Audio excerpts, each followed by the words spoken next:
नमस्कार, आप देख रहे हैं सी न्यूज और मैं हूं ज्योति अरोड़ा। आइए नजर डालते हैं इस वक्त के न्यूज बुलेटिन पर।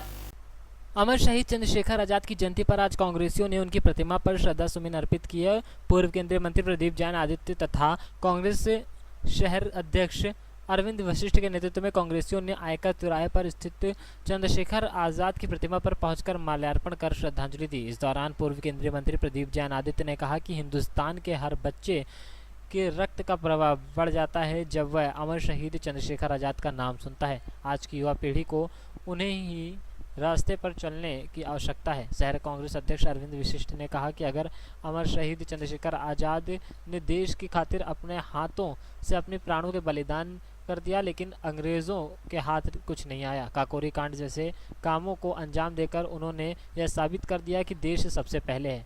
आज इसी भावना की सबसे ज़्यादा आवश्यकता है। नई पीढ़ी को उनके रास्ते पर चलकर देश को विकास के रास्ते पर ले जाना होगा। क्या कार्यक्रम था चंद्रशेखर आजाद मूर्ति? आज चंद्रशेखर आजाद जी का जन्मदिन है और उनकी जयंती मनाने के लिए शहर कांग्रेस कमेटी के तत्वाधान में सभी लोग वरिष्ठ नेता हमारे उपस्थित हैं। चंद्रशेखर आजाद जी का जीवन आज़ाद रहा और आज़ाद ही वो जीवन भर रहे, ऐसा उन्होंने प्रतिज्ञा ली थी और उन्होंने अपना वादा निभाया। जब अंग्रेज़ों ने उन्हें चारों तरफ से घेर लिया तो उन्होंने अपनी रिवाल्वर को, जिसे बमतल बुखारा कहते थे, वो उसे अपनी कनपटी पर लगाई और अपने देश के लिए अपनी जान दे दी। मैं समझता हूँ देश की आज़ादी के लिए बड़े बड़े कांडों में उनका नाम है, काकोरी कांड आदि में है। और इस समय हम लोग सब लोग डॉक्टर विजय भारद्वाज जी हैं, राजेंद्र रेजा जी हैं, राम प्रकाश अग्रवाल जी, राम नरेश त्रिवेदी जी और राजेंद्र शर्मा एडवोकेट और सभी लोग मिलकर हम लोग उन्हें श्रद्धा सुमन अर्पित कर रहे हैं। क्या कार्यक्रम रखा है? जन्म लेने वाले एक एक बच्चे के शरीर में रक्त का प्रभाव बढ़ जाता है जब चंद्रशेखर आजाद का नाम जैसे ही वो सुनता है। झांसी में हमेशा से परंपरा रही है, बड़े भाई राम प्रकाश अग्रवाल जी शहीद परिवारों के लिए कार्यक्रम आयोजित करते हैं और आज शहर कांग्रेस कमेटी के तत्वाधान में भाई अरविंद वशिष्ठ की अध्यक्षता में ये कार्यक्रम किया गया। इसका उद्देश्य यही है कि नई पीढ़ी तक हम ये संदेश पहुँचाएं कि जिन्होंने आज़ादी की लड़ाई में अपने प्राणों का बलिदान किया, उनकी राह पर हम चलें और आज देश के लिए इन बलिदानी महापुरुषों के चरित्र को आत्मसात करने की बहुत आवश्यकता है।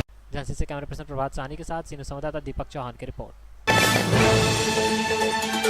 उत्तर प्रदेश के मिर्जापुर के मंडलीय अस्पताल में एमआर मेडिकल रिप्रेजेंटेटिव का है बोलबाला। अस्पताल में नाक कान गला के डॉक्टर यहां हैं ही नहीं, जिसके कारण खांसी बुखार वाले दर बदर भटकने को है मजबूर।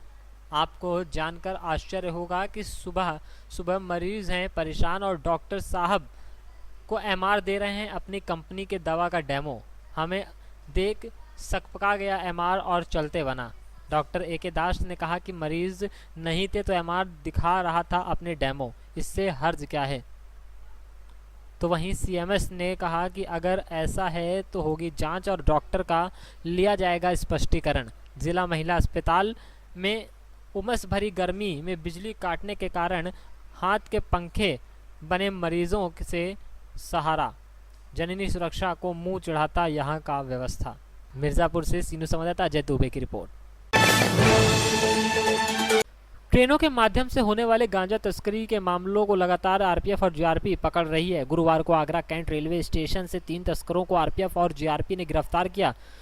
पकड़ में आए 3 तस्करों में 2 लड़कियां हैं, जिसमें एक लड़की नाबालिग है। नाबालिग लड़की 12वीं की छात्रा है। पकड़ में आए लोगों में कोलकाता के रहने वाले इमरान अली हैं।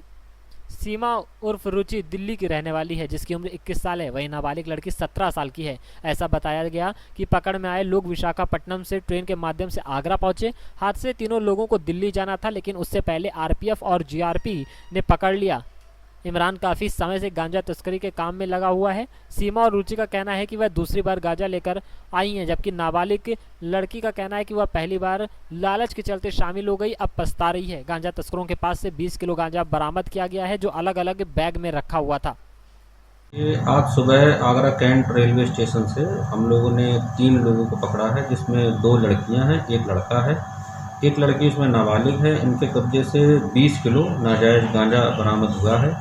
ये विशाखापट्टनम एक्सप्रेस से इसको लेकर आए थे और यहाँ से बाय रोड दिल्ली इनका ले जाने का प्लान था। इनके कब्जे से 20 किलो गांजा बरामद हुआ है। ये लोग दिल्ली के रहने वाले हैं और बरामद गांजे की कीमत लगभग 2 लाख रुपए है। संयुक्त कार्रवाई में पकड़ा गया। ये संयुक्त कार्रवाई में पकड़ा गया है। इसमें आरपीएफ और जीआरपी की संयुक्त टीम थी और दोनों ने मिलकर गिरफ्तार किया है। आगे कुछ मालूम पड़ पाया कि ये कब से कर रहे थे, क्या कर रहे थे? हाँ, इसमें ये लड़की जो है, एक लड़की पहले भी गई है विशाखापट्टनम से ये गांजा लाने के लिए, और जो लड़का इमरान है ये लड़का भी पहले गया है, गांजा लेकर आया है और विशाखापट्टनम से दिल्ली लेकर गया है। नाबालिग लड़की पहली बार गई है जी। कुछ दिन पूर्व पहले भी एक गैंग पकड़ा गया भाई बहन का, इस तरीके का काम करता है क्या? हाँ, यहाँ क्योंकि ट्रेनों का आवागमन शुरू हो गया है और साउथ इंडिया से जो ट्रेनें आती हैं, इसमें पहले भी हम लोगों ने कई बार गांजा पकड़ा है। ये विशाखापट्टनम साइड से जो ट्रेनें आती हैं इनमें गांजा अधिक आता है। कितना गांजा मिला इनके पास से? लगभग 20 किलो गांजा मिला है। इसकी मार्केट में कीमत लगभग 2 लाख रुपए है। पूर्व में भी कभी जेल जा चुके हैं ये लोग? अभी ऐसी जानकारी नहीं मिल रही है और बाकी इनसे विस्तृत पूछताछ की जा रही है। जो इनका पता है संबंधित थाने से भी जानकारी की जा रही है। आगरा से सीनू संवाददाता मोहसिन खान की रिपोर्ट। बुधवार की शाम को ही तेज बारिश से बिजली घर में हुए जल भराव से विद्युत कर्मचारियों को आने जाने की समस्या उत्पन्न हो गई है। वहीं दूसरी तरफ किसान कई दिनों से बारिश का इंतजार कर रहे हैं। बारिश को देख किसान के खिल उठे चेहरे। बदायूं से सीनू संवाददाता धर्मवीर शाक्य की रिपोर्ट। पूरा मामला जनपद हमीरपुर के सरीला कस्बा का है, जहां पर विद्युत विभाग के निजी कंपनी को दिए गए ठेके के ठेकेदार पर किसानों ने खेतों में अनियमितता अपनाते हुए जबरन खंभे गाड़कर 33 kV विद्युत लाइन निकालने व हरे पेड़ काटने व खेतों का रास्ता बंद करने का आरोप लगाया है। आपको बता दें कि कस्बा सरीला के किसान उषा देवी, कल्लू यादव, राकेश यादव, अमित सहित आधा दर्जन से अधिक किसानों ने बताया कि उनके छोटे छोटे खेत पावर हाउस के नज़दीक हैं, जिनमें विद्युत विभाग के प्राइवेट ठेकेदार व जेई एसडीओ लाइन द्वारा बिना किसी पूर्व सूचना व अनुमति के उनके खेतों से जबरन पोल गाड़कर अनियमित तरीके से विद्युत लाइन को खींचा जा रहा है, जिसके कारण किसानों के खेतों के पास में लगे वर्षों पुराने दर्जनों हरे पेड़ उक्त ठेकेदार द्वारा काट दिए गए हैं और कई जगह पर रास्ते में पोल गाड़ दिए गए हैं, जिससे वाहनों की आवाजाही में अवरोध उत्पन्न होगा। और उन्होंने बताया कि विद्युत लाइन को यू शेप में निकाल जा रहा है, शेष में किसान जगह देने को तैयार हैं, जिससे अनावश्यक लगे ज़्यादा पोल और तार पर विभाग का लाखों रुपए का नुकसान बचाया जा सकता है। वहीं अगर लाइन को सीधे निकाला जाता तो कम दूरी होने के कारण कम खंभा व तार लगते।